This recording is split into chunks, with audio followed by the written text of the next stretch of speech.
नमस्कार। स्वतंत्रता दिवस की आपको बहुत बहुत शुभकामनाएं।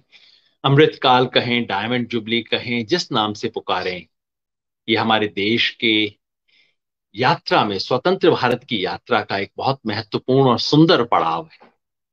आपके घर में तिरंगा हो, मन में तिरंगा हो, तिरंगे का भाव हो, इस भाव के साथ आज की छोटी सी बात शुरू करना चाहता हूं। शुरुआत करूंगा इस तस्वीर से। ये तस्वीर मेरे घर में अटकी हुई है, मेरे दिल में भी अटकी हुई है। तस्वीर है शायद 1930 के करीब की, हमारे घर में लगी हुई तस्वीर है। ये मेरे नाना जी की है। नाना जी बलबीर सिंह नाम था, सुपुत्र श्री राम स्वरूप जो मेरे परनाना थे। ये तस्वीर इलाहाबाद की है। आप जरा विस्तृत स्वरूप में देखेंगे तो ये तस्वीर है जहां लाल गोला लगा हुआ है, जहां नाना जी खड़े हुए हैं। नीचे आप देख सकते हैं जवाहरलाल नेहरू हैं, कमला नेहरू हैं। तस्वीर इलाहाबाद की है। किस साल की है कह नहीं सकते, 1930, 32, 35 कभी की होगी। नाना जी स्वतंत्रता संग्राम में कांग्रेस के कार्यकर्ता थे। ये बात मैं ये साबित करने के लिए नहीं कह रहा हूं कि मेरे परिवार का भी स्वतंत्रता संग्राम से संबंध है, बल्कि ये कहानी बताने के लिए कर रहा हूं कि उस स्वतंत्रता सेनानी का क्या हुआ। आज हम स्वतंत्रता सेनानी कहेंगे, मेरा परिवार गर्व से सर उठा के कहेगा कि हमने आजादी में योगदान दिया। लेकिन हकीकत ये है कि बलबीर सिंह जी को घर वालों ने, यानी कि उनके पिताजी ने, मेरे परनाना जी ने आवारा घोषित करके घर से बाहर निकाल दिया। जवाहरलाल के असर में आ गया है, बिगड़ गया है लड़का। अब अंग्रेज हुकूमत तो हमारे परिवार को कुछ देगी नहीं, इसलिए उनको घर से निकाल दिया। स्थिति ये थी, मेरी माँ बताती है बहुत जल्दी। बस मेरी माँ ने अपने पिताजी की सिर्फ कुछ झलक देखी थी। वो बताती हैं कि पिताजी उनसे मिलने के लिए बाहर किसी पार्क में आते थे, चोरी से अपनी बच्ची को मिलते थे। बच्ची का नाम दिया था स्वराज। लेकिन घर वालों ने कहा कि ये नाम देंगे तो घर पे आफत आ जाएगी। तो फिर नाम बदला मेरी माँ का। नाम बदल के किया गया कमला। शायद कमला नेहरू पे किया मेरे दादाजी ने नाम। हकीकत ये थी कि बलबीर सिंह जी को न सिर्फ घर वालों ने घर से निकाल दिया, संपत्ति से वंचित कर दिया, बल्कि जैसा होता था ऐसी गरीबी और अभाव में टीबी हो गई। टीबी उन दिनों बहुत असाध्य रोग हुआ करता था, बहुत बड़े बड़े लोग ही शायद उससे कभी बचा करते थे। मेरे नाना जी भी टीबी का शिकार हुए। 1935-36 में मृत्यु हो गई, यानी कि जब मेरी माँ सिर्फ 5-6 साल की रही तभी नाना जी की मृत्यु हो गई। हकीकत ये है कि मेरी नानी प्रकाश कौर, पता नहीं क्यों कौर था उनके नाम में, वो जीवन भर अभाव में जी। वो तो मामा का सहारा मिला मेरी नानी के, यानी कि नानी के भाई का, मेरी माँ के नाना जी का सहारा मिला। माँ बड़ी पली, लेकिन उस बच्चे की तरह जिसके सर पे साया ना हो। जीवन भर अभाव में जिया। एक नानी का मैं जानता हूं, कोसती थी मेरे नाना जी। क्या किया देश के लिए, मेरे बच्चों के साथ क्या हुआ। इस त्याग और तपस्या पे ये देश बना है। जब वो लोग तिरंगा उठाते थे, ये जानते हुए कि घर में वापस नहीं जा सकता, अपनी बेटी से मिल नहीं सकता, ये जानते हुए कि टीबी हो गई है, इलाज नहीं करवा सकता, उसके बाद जब ये लोग तिरंगा उठाते थे, उस तिरंगे को उठाने का जो महत्व है, वो आज गाड़ियों पे, एसयूवी पे और बड़ी बड़ी बिल्डिंग्स के ऊपर तिरंगा लगाने के बराबर नहीं। वो तिरंगे की भावना कुछ और थी। मैं देखता हूं तिरंगे की संख्या बहुत बढ़ गई है, तिरंगे का साइज बहुत बढ़ गया है, तिरंगा बहुत ऊंचा हो गया है। लेकिन मेरा मन पूछता है कि बाहर के तिरंगे बड़े हो रहे हैं, कहीं मन के भीतर का तिरंगा छोटा तो नहीं हो रहा। ये जो तीन रंग तिरंगे के हैं, बलिदान का, शांति का, खुशहाली का, ये तीनों रंग कहीं हमारे सार्वजनिक जीवन में छोटे तो नहीं पड़ते जा रहे। अमेरिकी लोगों का एक विचित्र नेशनलिज्म है, वो मतलब खूब झंडे वंडे लगा के, वो तो मतलब अपनी चड्डी भी अपने झंडे की बनाया करते हैं अमेरिकी लोग तो कहीं हम अमेरिकी लोगों का ये जो राष्ट्रवाद है, उस रंग में तो नहीं जा रहे। ऊपर का राष्ट्रवाद, अंदर कुछ भी नहीं, या शायद दम्भ या अहंकार। इन सब सवालों को लेके मैंने आज सुबह प्रधानमंत्री का भाषण सुना। ज्यादा लोगों कहते हैं डीपी लगाया, ये लगाया, वो लगाया।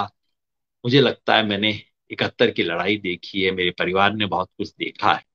ये बाहर दुनिया को दिखाने की जरूरत नहीं है, तो मैंने डीपी नहीं बदला। और यूं भी कोई मेरे को अगर बंदूक रख के कहे ना कि अपनी माँ की भी जय बोलो, मैं कहूंगा पहले बंदूक हटाओ फिर सोचूंगा। हंसी भी आती है मुझे जब ये आरएसएस, जनसंघ, भारतीय जनता पार्टी की विचारधारा वाले लोग तिरंगे की बात करते हैं। सच आप जानते हैं ना, सन 2001 तक आरएसएस के नागपुर हेडक्वार्टर में तिरंगा नहीं फहराया गया था। संयोग नहीं था, बहुत लोग गए, अनुरोध किया, प्रोटेस्ट किया, नहीं हुआ। 2001 में 3 नौजवानों ने जाके जबरदस्ती वहां पे तिरंगा लगाया, और आरएसएस ने पता है क्या किया था? उनके खिलाफ एफआईआर करवाई थी। 2011 में वो केस खत्म हुआ था। तो जो लोग तिरंगा फहराने वालों के खिलाफ एफआईआर करवाते हैं, जिन्होंने आजादी के दौरान कभी तिरंगा नहीं उठाया, अंग्रेजों के खिलाफ तिरंगा उठाने की हिम्मत नहीं की, और जब तिरंगा बन रहा था इस देश का झंडा, तो जिन्होंने लिख के बार बार विरोध किया कि ये तिरंगा नहीं हो सकता इस देश का झंडा, वो आज सबको जबरदस्ती कह रहे हैं तिरंगा लगाओ, तिरंगा लगाओ। हंसी भी आती है, खुशी भी होती है, चलो इन्हें भी तिरंगा सीख लिया। खैर, मैं बात कर रहा था प्रधानमंत्री के भाषण की। प्रधानमंत्री का भाषण हमेशा मैं सुनता हूं, बचपन से आदत थी। तो 1972 में जब 25 वर्ष हुए थे तब भी पिताजी ने सुनवाया था। घर में रेडियो होता था, सुनना कंपलसरी था, सब लोग सुनते थे। 1997 में जब देवेगौड़ा प्रधानमंत्री थे, बहुत अच्छी हिंदी नहीं बोल पाते थे, लेकिन प्रधानमंत्री थे, देश के 50 वर्ष पूरे हुए तब भी सुना था, और 2022 में नरेंद्र मोदी जी को भी सुना। मैं देख रहा हूं उसके बाद से ट्विटर पे कुछ चल रहा है, आजादी को प्रधानमंत्री आजादी बोलते हैं। मुझे इसमें कुछ बुरा नहीं लगता। हिंदी कई तरीकों से बोली जाती है, प्रधानमंत्री की मातृभाषा हिंदी नहीं है, और वो न होते हुए भी वो इतना धारा प्रवाह हिंदी बोलते हैं। हमें इसमें खुशी होनी चाहिए। मेरे सारे मित्र जो मराठी वाले हैं, मराठी गुजराती वाले, वो आजादी को आजादी ही बोलते हैं। उनकी भाषा में ये है। हिंदी अलग अलग तरीके से बोली जाए, इस तरह की फूहड़ बातों पे प्रधानमंत्री का मजाक उड़ाना मुझे ठीक नहीं लगता। ये टेलीप्रॉम्प्टर वाली बात भी अभी सोशल मीडिया पे चल रही है, टेलीप्रॉम्प्टर देख के पढ़ रहे थे। सच ये है, ज्यादातर प्रधानमंत्री, इतनी लंबी आपको 1 घंटे की स्पीच देनी हो तो भाई कुछ नोट्स तो आपके सामने होंगे ना। तो पहले मनमोहन सिंह तो बाकायदा कागज लेके पढ़ा करते थे, थोड़ा बोर भी होता था मैं हमेशा जब वो बोलते थे। तो उसके बजाय टेलीप्रॉम्प्टर है, पढ़ रहे हैं, कोई बुरी बात नहीं है। इन चीजों पे फोकस नहीं करना चाहिए, फोकस करना चाहिए उनके मूल बात पे। प्रधानमंत्री ने एक बड़ी बात कही, वो अक्सर बड़ी बातें कहते हैं। एक बड़ी बात कही कि हमें अगले आने वाले 25 वर्ष, यानी कि देश आज 75 साल का हुआ है, और जब 100 वर्ष का होगा 2047 में, तब तक के लिए 5 पंच प्राण उन्होंने बताए। मैं पहले सोचता रहा प्रण है या प्राण है, लेकिन वो प्राण ही कहते रहे तो मैं पंच प्राण मान लेता हूं। वैसे प्रण जैसे मुझे सुनाई दिए, जो भी आप मान लीजिए। प्राण से ही प्राण बनते हैं। तो पंच प्राण की जो प्रधानमंत्री ने चर्चा की, बात मुझे अच्छी लगी, लेकिन हर बात पता नहीं क्यों अधूरी लगी। हर बार मेरा मन किया टोक दूं, लेकिन बात बहुत अच्छी कह रहे हैं, लेकिन जरा पूरी कर देते तो कितना अच्छा रहता। तो प्रधानमंत्री के इस पंच प्राण को साकार करने के लिए आप मैं क्या कर सकते हैं, वो बात मैं रखना चाह रहा था। लाल किले से तो प्रधानमंत्री बोलेंगे, वही उनका अधिकार है, पर मेरे जैसे लोग यहाँ आके बातचीत में कह सकते हैं। ये आज सुबह हमारे सोसाइटी का नजारा है। प्रधानमंत्री लाल किले से बोल रहे थे, हम यहाँ पे अपने कुछ मित्रों के साथ मिलके ध्वजारोहण कर रहे थे, जनगण मन गा रहे थे। तो जिसकी जो हैसियत वो वहां से करेगा। तो प्रधानमंत्री ने जो पंच प्राण की बात की, उन पंच प्राणों को मैं बताना चाहता हूं। उनको हम कैसे साकार करें, उसकी बात मैं आपके सामने रखना चाह रहा हूं। पहला, प्रधानमंत्री ने कहा कि हमें बड़े संकल्प लेने चाहिए। अब बड़े संकल्प लेना बहुत अच्छी बात है, बड़े संकल्प लें, लेकिन पुराने संकल्पों का हिसाब भी दें प्रधानमंत्री जी। सपनों का सौदागर होने में और सपनों का वाहक होने में यही फर्क रह जाता है। सौदागर क्या है, हर रोज आके आपको एक सपना बेचता है। जब तक आप उस सपने के पीछे भागते हैं, पता लगता है कि वो तो नहीं मिला, तब तक एक नया सपना आपको बेच दिया जाता है। ये होता है सपनों का सौदागर, जो झूठे सपने आपको बेचता है। एक सपने से आंख खुली, दूसरा सपना, दूसरे से आंख खुली, तीसरा सपना।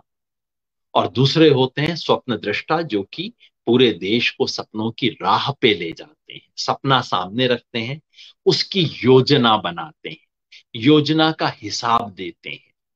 मैंने सोचा था प्रधानमंत्री आज हिसाब देंगे, क्योंकि 2022 नए सपने देखने का समय ही नहीं है, पुराने सपनों का हिसाब देने का भी समय है।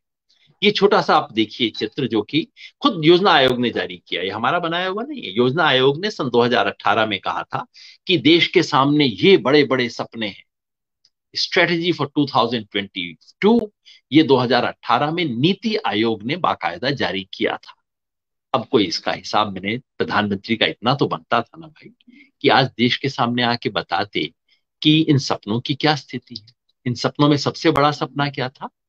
देश के एक भी व्यक्ति ऐसा नहीं रहेगा जिसके पास अपना पक्का मकान ना हो। क्या हो गया है क्या? पिछले 30-40 साल से देश में पक्के मकानों की संख्या बढ़ रही है, अभी भी बढ़ी है, पिछले 8 साल में भी बढ़ी है, अगले 10 साल में भी बढ़ेगी। लेकिन जब आप संकल्प लेते हैं, क्या ये हुआ वास्तव में देश में?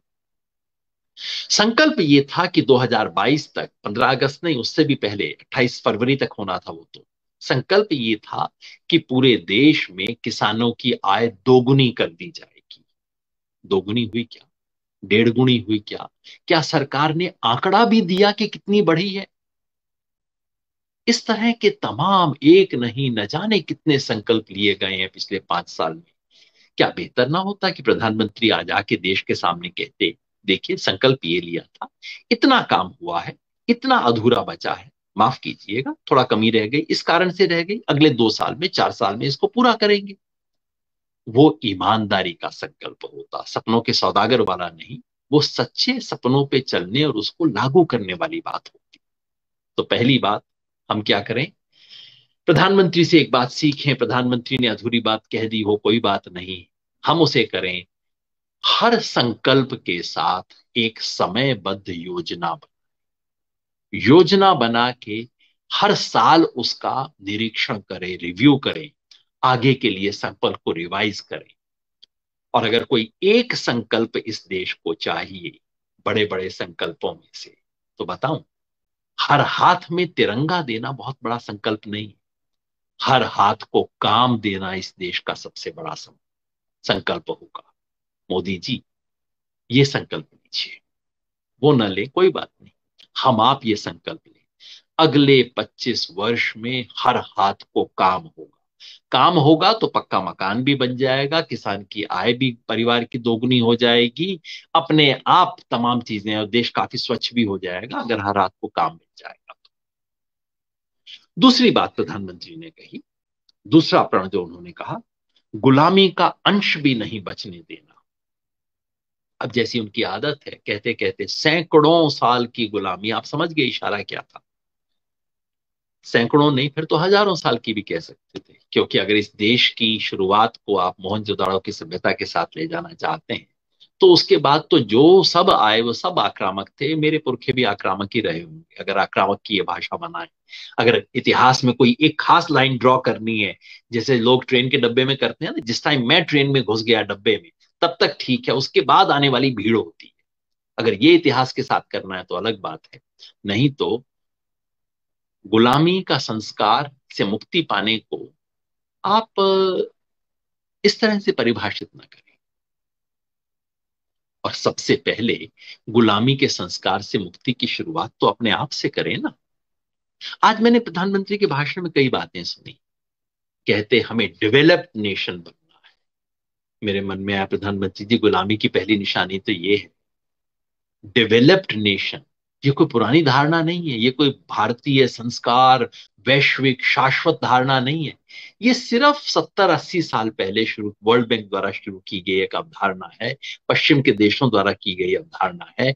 डेवलपमेंट क्या होता है और दुनिया के हर देशों को डेवलप्ड इकोनॉमी बनना है, ये तो शुद्ध पश्चिमी अवधारणा है प्रधानमंत्री जी। गुलामी की मुक्ति यहां से शुरू कीजिए ना।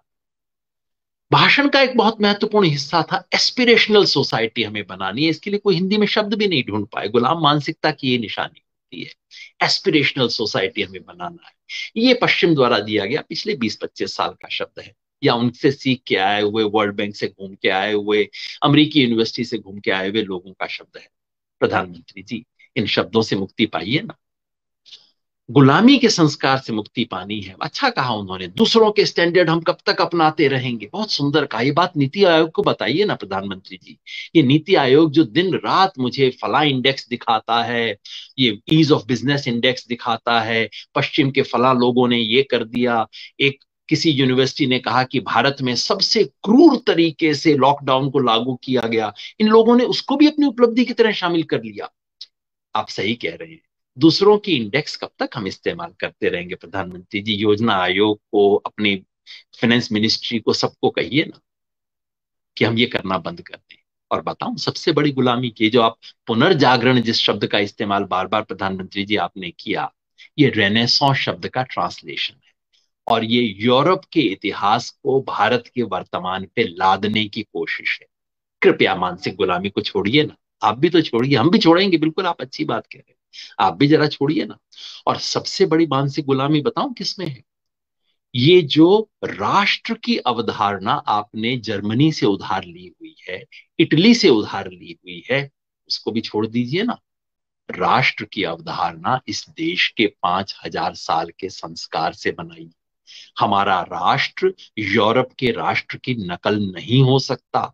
एक राष्ट्र, एक भाषा, एक भूषा, एकता, ये सब यूरोप और जर्मनी के संस्कार हैं। छोड़ दीजिए प्रधानमंत्री जी, फ्रेंच नेशनलिज्म की नकल न कीजिए। विविधता इस देश का आभूषण है।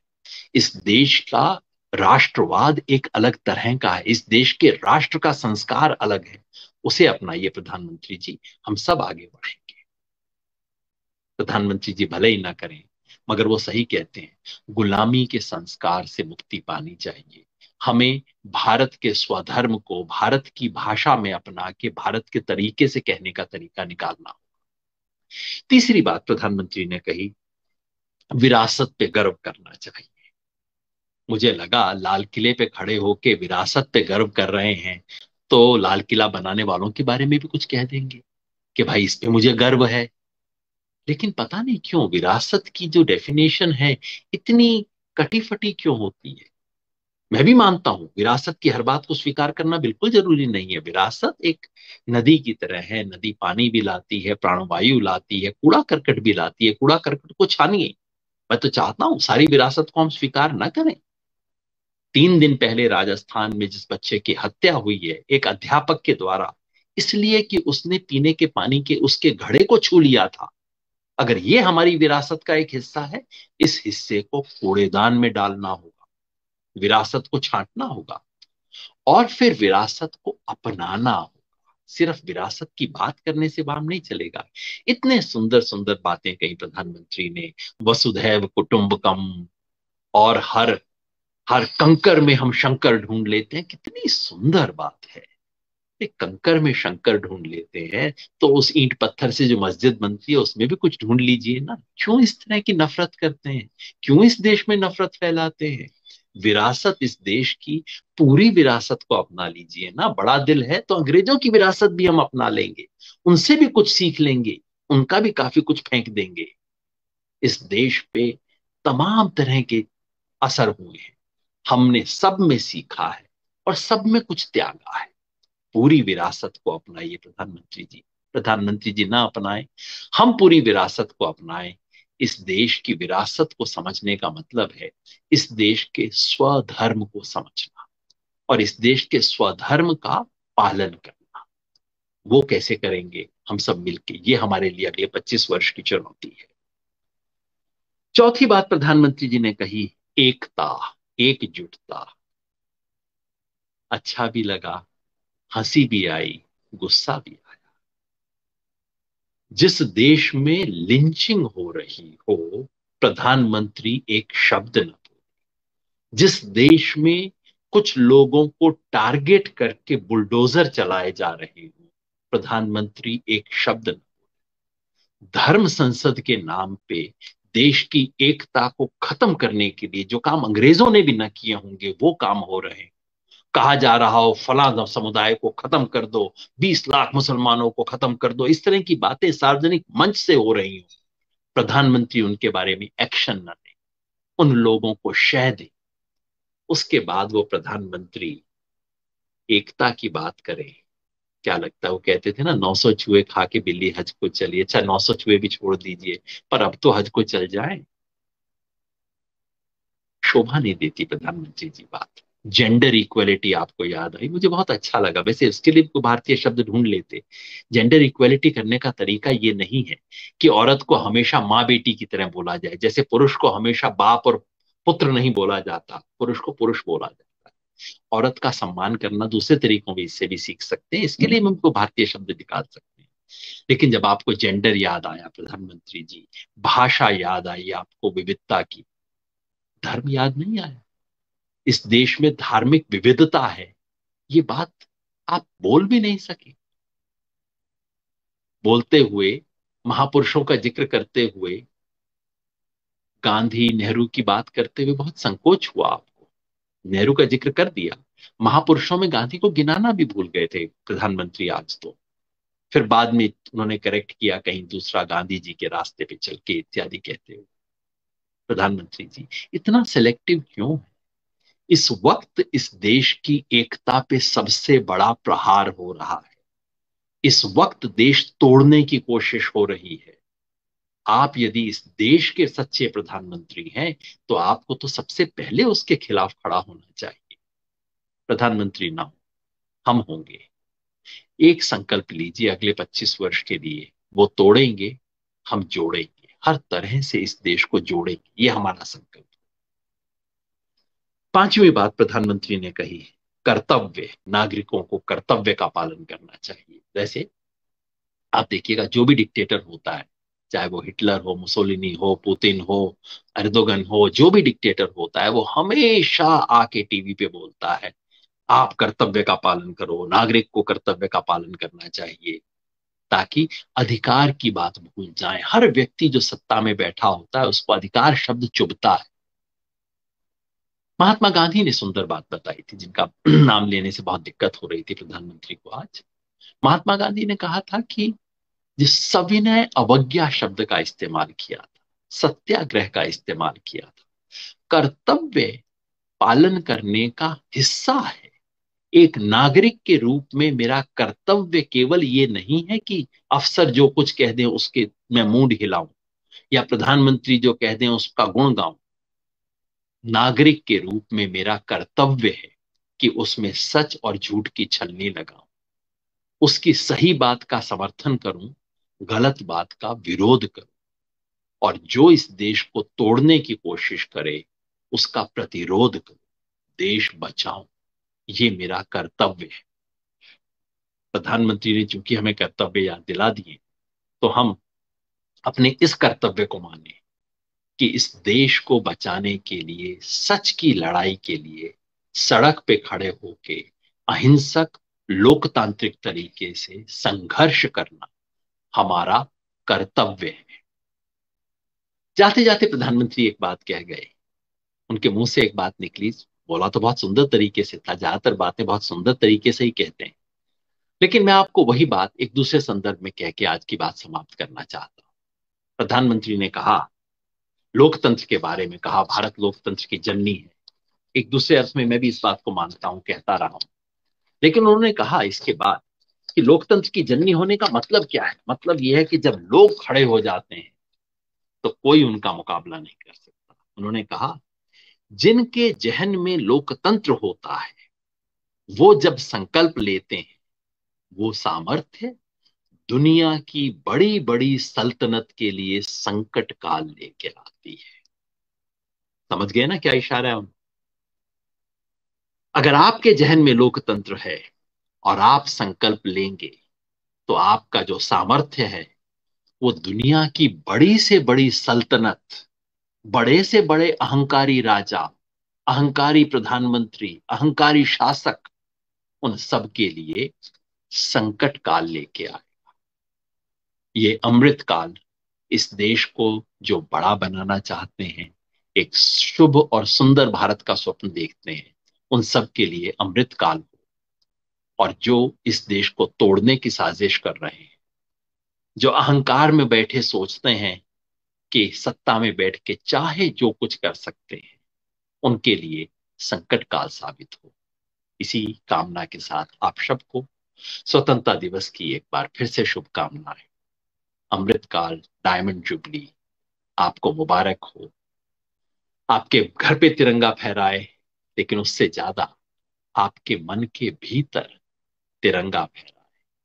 जिस त्याग, बलिदान, तपस्या के बल पे इस देश ने आजादी हासिल की है, वो जज्बा कायम रहे। सिर्फ उनकी कहानियां नहीं, दो पैसा उनका काम हम भी करें। सिर्फ महापुरुषों के गुण न गाएं, दो कौड़ी दो पैसा उन जैसा बनने का प्रयास भी हम सब करें, ताकि ये राष्ट्र गौरवमय हो, एक सुंदर हिंदुस्तान, एक सुंदर भारत का हिस्सा हो। जय हिंद।